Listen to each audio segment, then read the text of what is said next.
শেখ মুজিবকে জাতিপিতা মনে করতো 5 আগস্টে মানুষ এইখানে জুতা মারতো না। এই বাংলাদেশের মাটিতে আমরা কখনো স্বৈরাচারকে ফিরে আসতে দিব না। প্রথম কথা, আমরা বিশ্বাস করি না মুজিব জাতির পিতা। বরাবরই বলেছি যে বাংলাদেশের মধ্যে যারা বাকশালকে প্রতিষ্ঠা করেছে বা যারা স্বৈরাচারকে প্রতিষ্ঠা করেছে, মানুষকে নির্বিচারে হত্যা করেছে, আমরা কখনোই এই হত্যাকাণ্ড আমরা মেনে নিতে পারি না।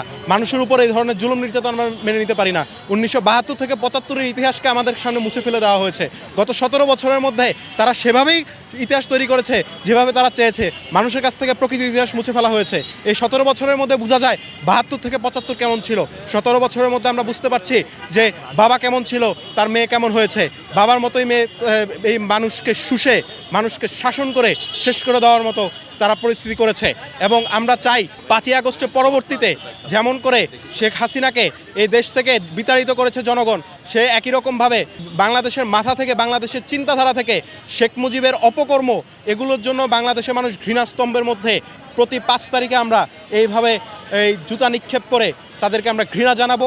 এবং এই বাংলাদেশের মাটিতে আমরা কখনো স্বৈরাচারকে ফিরে আসতে দিব না। এই বাংলাদেশের মাটিতে আমরা কখনো কাউকে ফ্যাসিস্ট হতে দিব না। এই বাংলাদেশের মাটিতে আমরা সবাইকে নিয়ে যে ক্ষমতা এবং জনতা প্রশ্নে অবশ্যই জনতাকে আঁকড়ে ধরে সবাইকে বাঁচতে হবে, তাছাড়া কেউ ক্ষমতার মধ্যে টিকে থাকতে পারবে না। শেখ মুজিবকে আমরা জাতিপিতা মনে করি না।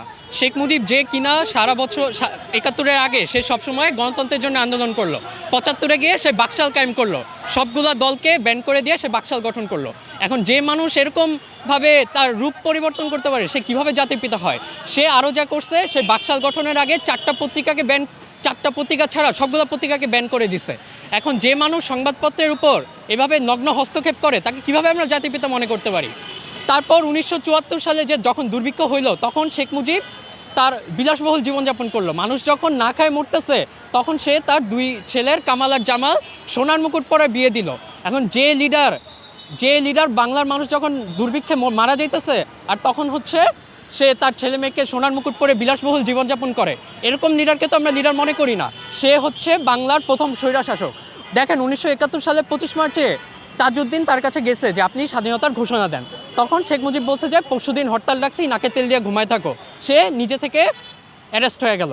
এরকম মানুষকে আমরা কিভাবে আমাদের জাতির পিতা মনে করতে পারি?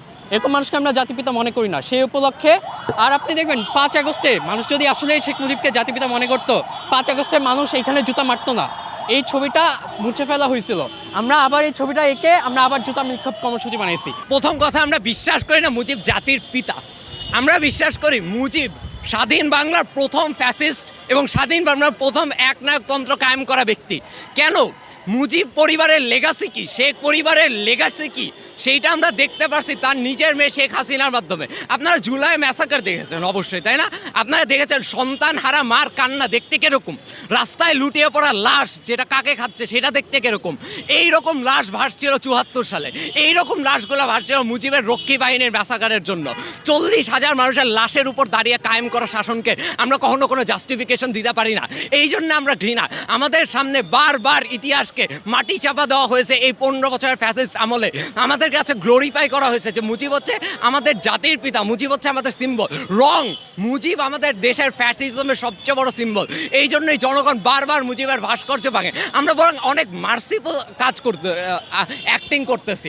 বিকজ আপনি যদি দেখেন সিরিয়াতে যখন বাশার আল আসাদের পতন হয়, তারা বাশার আল আসাদের বাপের কফিন সুদ্ধা পুড়িয়ে দেয়, তার লাশ সুদ্ধা পুড়িয়ে দেয়। এখানে তো আমরা স্যার কিছু ঘৃণা দেখাচ্ছি, সিম্বল দেখাচ্ছি যে বাংলাদেশের জনগণ কেন এটাকে মেনে নিতে পারে না। সেই জন্যেই আমরা দেখছি কীভাবে জহির রায়হানের মতো মানুষজনকে গুম করে মুজিব, এবং এরপরে তার বোন যখন বিচার চেতে যায় তখন সে বলে, ডিরেক্টলি বলে যে তুমি বেশি কথা বলো না, না হলে তোমাকেও ওইভাবে গুম করে দেওয়া হবে। মুজিব থ্রেট দেয় মানুষজনকে গুম করার, মুজিব থ্রেট দেয় মানুষজনকে ক্রস ফায়ার করা। একের পর এক রাজনৈতিক বন্দীদের হাসিনা যেভাবে টর্চার করেছে, মুজিবও ওইভাবেই টর্চার করে এসেছে। সেই জন্য আমরা বিশ্বাস করি হাসিনাকে আমরা যে কারণে ঘৃণা করি, 2000 লাশ ঝুলায় ফেলানোর জন্য মুজিবকে আরও 10 গুণ ঘৃণা করা উচিত 40,000 লাশ ফেলিয়ে দেওয়ার জন্য।